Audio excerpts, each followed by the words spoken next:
Bonjour et bienvenue sur la chaîne YouTube Real Data Hero pour présenter, introduire et expliquer nos analyses graphiques des données publiques concernant le Covid-19 à disposition en téléchargement sur la chaîne Telegram.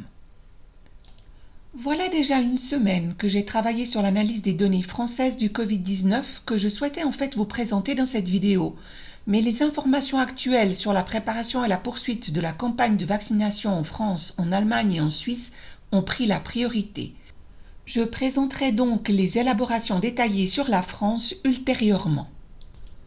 Cet article du Parisien du 16 avril, dans le contexte des décisions politiques actuelles en France sur la vaccination obligatoire du personnel du système de santé et l'introduction du pass sanitaire comme condition préalable à un traitement hospitalier, a suscité mon intérêt pour traiter en détail les plans de la campagne de vaccination. Pour les 2 prochaines années, la France s'est déjà assurée très tôt d'un nombre gigantesque de doses, 2 milliards de doses de vaccins auprès du seul fabricant Pfizer-BioNTech, afin de sécuriser son approvisionnement. Le présent communiqué de presse ne permet pas de savoir quelles commandes supplémentaires seront passées auprès des autres fournisseurs. La simple conversion aux 67,3 millions d'habitants et à la période de 24 mois correspond à un approvisionnement de 1,24 doses de vaccin par mois pour chaque citoyen. Ces contrats envoient un signal clair à la population. Après l'objectif précédent de la campagne qui était apparemment d'obtenir une protection vaccinale complète avec 2 doses de vaccin, il faudra dorénavant procéder à des rappels ou mises à jour à intervalles rapprochés. La question de savoir dans quelle mesure l'expérience antérieure suggère cette nécessité n'est pas discutée publiquement.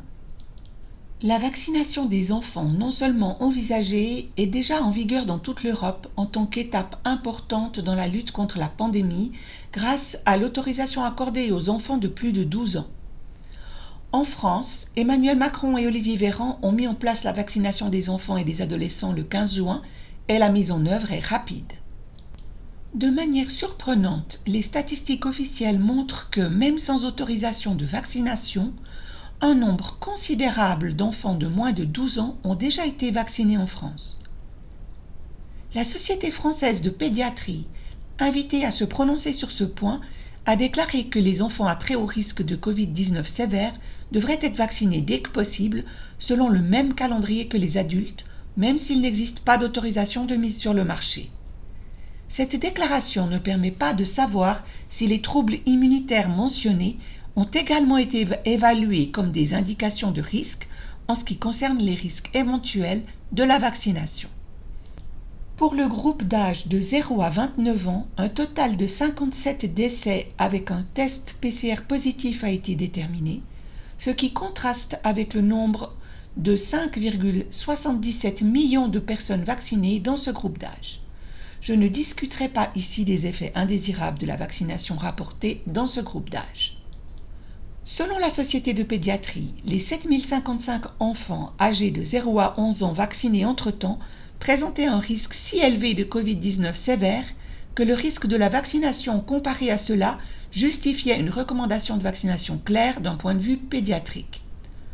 Enfin, il est étonnant de voir que la prescription est la même que pour les adultes, alors que des ajustements de doses au moins sont la norme habituelle pour les médicaments et que des études minutieuses en conditions préalables à l'utilisation chez les enfants doivent être impératives d'un point de vue pédiatrique, surtout au vu de l'autorisation d'urgence temporaire des vaccins Covid-19. Regardons de plus près les plans en Suisse. Dès le 3 février, 3 contrats de livraison pour un total de 17 millions de doses de vaccins ont déjà été conclus par le gouvernement fédéral avec 3 fabricants. Cela correspond exactement à une nouvelle allocation complète de vaccination de 2 doses supplémentaires pour la population et constitue donc également un signal pour la poursuite de la campagne et la nécessité de vaccination de rappel sans que les médias n'en fournissent ici non plus les raisons. Si l'on examine l'aperçu général publié par la chaîne de télévision suisse SRF le 7 juillet, la commande totale de vaccins est de 42,9 millions de doses, dont 4 millions de doses d'AstraZeneca, qui doivent apparemment aller à l'initiative CureVac de l'UNICEF. Il peut être surprenant qu'avec seulement 2 vaccins homologués en Suisse jusqu'à présent, 3 autres fabricants aient des contrats de livraison. D'une part, leurs préparations sont apparemment destinées en partie à des livraisons d'aide aux pays en voie de développement, compte tenu de l'absence d'autorisation en Suisse. D'autre part, Swissmedic pourrait être sur le point d'en approuver d'autres. Le nombre total permettrait une deuxième vaccination complète avec 2 doses chacune pour l'ensemble de la population suisse, tout groupe d'âge confondu. Il convient de se pencher tout d'abord sur la question des coûts. La Suisse ayant fourni des données détaillées sur l'ensemble de ces mesures de soutien Covid-19 analysées et publiées par Statista. Bien que les coûts des vaccins ne soient pas répertoriés ici, on trouve de nombreux services qui sont acceptés de bon gré par la population compte tenu de la gratuité de la mise en œuvre. Ainsi, en prenant l'exemple de la prise en charge des coûts des tests Covid, le montant de 2,5 milliards de francs suisses montre un premier ordre de grandeur dont le citoyen n'a certainement pas conscience lors de son utilisation. Le montant total de 24,37 milliards de francs suisses mentionné n'est pas entièrement compréhensible au regard du montant total de 48,745 milliards de francs suisses pour les différents postes énumérés. Si vous souhaitez entrer dans le détail ici, vous pouvez reprendre les chiffres du document PDF ou de la source originale liée. Vous trouverez ci-dessous de plus amples informations sur le coût des vaccins. Regardons maintenant l'Allemagne. Le gouvernement allemand publie le statut actuel de la vaccination Covid sur son site internet. Les quantités commandées indiquées ne peuvent pas être affectées à des périodes précises et il n'y a pas encore d'indication sur les futurs contrats de fourniture pour les années à venir. La quantité totale commandée est de 290 millions de doses, dont 90,4 millions ont déjà été administrés. La quantité totale donne un nombre de 3,5 doses de vaccin par habitant. Compte tenu de l'effort pharmacologique gigantesque pour mener à bien la campagne de vaccination, je souhaite examiner avec prudence la question des coûts, car le gouvernement fédéral indique clairement que la vaccination est gratuite pour la population. Le gouvernement fédéral paye les coûts, le gouvernement fédéral et les États fédérés se partageant la charge. Afin d'estimer l'ordre de grandeur du prix du vaccin, j'ai utilisé les prix de vente moyens mondiaux publiés par Statista et suis arrivé à 6,74 milliards d'euros, les coûts de construction et d'entretien des centres de vaccination ainsi que les frais de personnel n'étant pas pris en compte. Comme le gouvernement fédéral ne génère pas ses propres finances, il s'agit de montants qui doivent être avancés par le biais du financement de la dette et générés par la production économique, les prélèvements fiscaux futurs et remboursés par les générations futures. Les coûts des différents vaccins sont présentés dans ce tableau général du site français Statista. Il est impossible de savoir dans quelle mesure des réductions spéciales peuvent être ici négociées. Face à l'offre nationale, l'initiative COVAX de l'UNICEF, qui sollicite des dons pour la plus grande campagne mondiale de vaccination de tous les temps en faveur des pays les plus pauvres, joue également un rôle non négligeable. N'interprétez pas cette présentation comme une publicité pour cette campagne. L'UNICEF promeut la campagne de vaccination mondiale comme une lueur d'espoir dans la pandémie et décrit la fourniture de vaccins aux pays les plus pauvres comme une question de justice mondiale. L'UNICEF, qui se consacre avant tout à la lutte contre la faim et la pauvreté, demande à titre d'exemple 125 €. En comparaison, l'UNICEF dans la lutte contre la faim et la malnutrition demande 49 € pour 2100 sacs de poudre de micronutriments ou 98 € pour 300 paquets de pâtes d'arachide ou encore 240 € pour des pèses bébés destinées au contrôle du poids.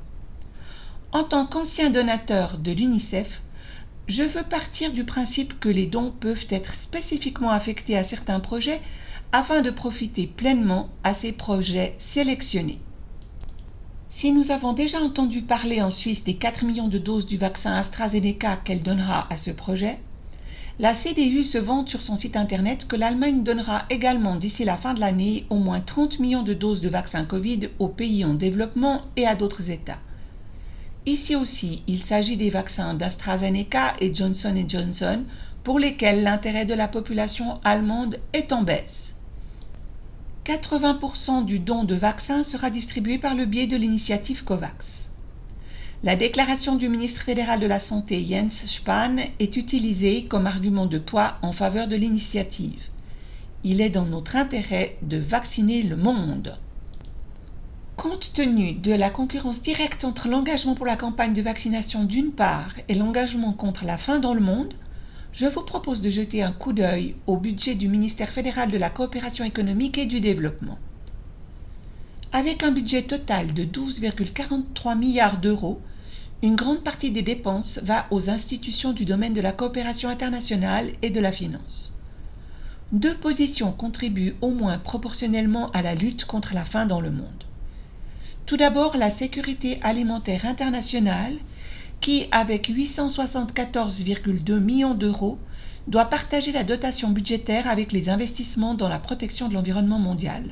D'autre part, une partie du budget de 1,24 milliard d'euros, qui est généralement désignée comme initiative spéciale, fournit probablement aussi une part des fonds pour l'initiative spéciale Un monde sans faim, fondée par le gouvernement fédéral en 2014. Ce projet, déjà considéré comme extrêmement urgent à l'époque, ne doit en aucun cas être sacrifié pour d'autres objectifs dans la phase actuelle de solidarité invoquée. C'est pourquoi je souhaite le mettre en évidence dans ce contexte. À l'époque, le gouvernement allemand a décrit le droit à l'alimentation comme un droit de l'homme. En coopération avec la communauté des États du G7, l'objectif de libérer 500 millions de personnes de la faim et de la malnutrition d'ici à 2030 a été fixé, c'est-à-dire en 9 ans. L'élimination de la faim et de la malnutrition est également l'un des objectifs de développement convenus au niveau international dans le cadre de l'agenda 2030 pour le développement durable.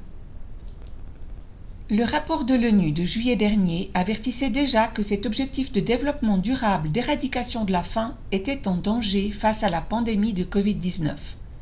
La récession déclenchée par le seul Covid-19 signifie qu'au moins 83 à 132 millions de personnes supplémentaires pourraient être touchées par la faim. La question à poser aux pédiatres qui en France, en Allemagne et en Suisse préconisent déjà la vaccination des nourrissons gravement malades contre le Covid-19 sans autorisation de vaccination est de savoir s'ils feraient la même évaluation des risques pour les enfants gravement sous-alimentés et mal nourris du tiers-monde ou si l'élimination du problème de base ne doit pas être prioritaire pour donner aux enfants une véritable chance de survie. C'est précisément dans ce contexte qu'il convient d'examiner à nouveau l'évaluation du gouvernement allemand concernant la vaccination des enfants et des adolescents. À la question de savoir pourquoi la vaccination des enfants est importante, on répond que la vaccination des plus jeunes est désormais possible. Un phénomène de non-réponse que l'on retrouve sans cesse dans les évaluations publiées ainsi que lors des conférences de presse. Suivent des déclarations superficielles sur la protection de la population, mais aucune déclaration sur l'importance de la vaccination pour la santé des enfants et des jeunes eux-mêmes. Ce n'est pas une information qui peut satisfaire, car on ne répond pas à cette question primordiale. J'ai également déjà pris position contre l'affirmation selon laquelle la prescription devrait être la même que pour les adultes, car sans investigation, au moins sur les questions d'un dosage adapté au poids ou à l'âge, on doit parler ici d'une gestion négligente de la santé des enfants. Les évaluations des risques, autant pour la pandémie de Covid-19, pour des formes alternatives de thérapie développées et testées entre-temps, pour des mesures préventives non médicamenteuses et des concepts de vaccins différents, doivent de toute urgence être soumises à l'épreuve scientifique et faire l'objet d'une discussion professionnelle sans réserve. Un dialogue scientifique ouvert et controversé, sans conflit d'intérêts, qui va de pair avec une information minutieuse et différenciée de la population sur toutes les découvertes et les questions problématiques, est en fin de compte le seul moyen de pouvoir répondre à la multitude de problèmes mondiaux de notre époque dans leur intégralité.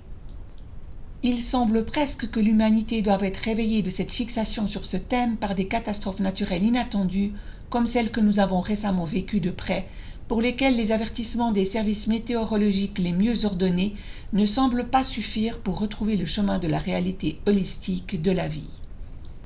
Je souhaite conclure avec cette pensée qui nous rappelle l'existence de puissances supérieures qui ne sont pas sous notre contrôle.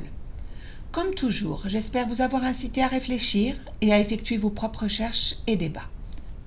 Vos idées et conclusions personnelles ont plus de valeur que mes pensées et évaluations. C'est pourquoi le matériel de cette vidéo sera comme toujours à disposition sous forme de document PDF à télécharger dans le canal Telegram. Si vous appréciez cette vidéo et notre travail, mettez un like, abonnez-vous à la chaîne et rejoignez le groupe Telegram Real Hero en français pour recevoir les futures mises à jour et vidéos.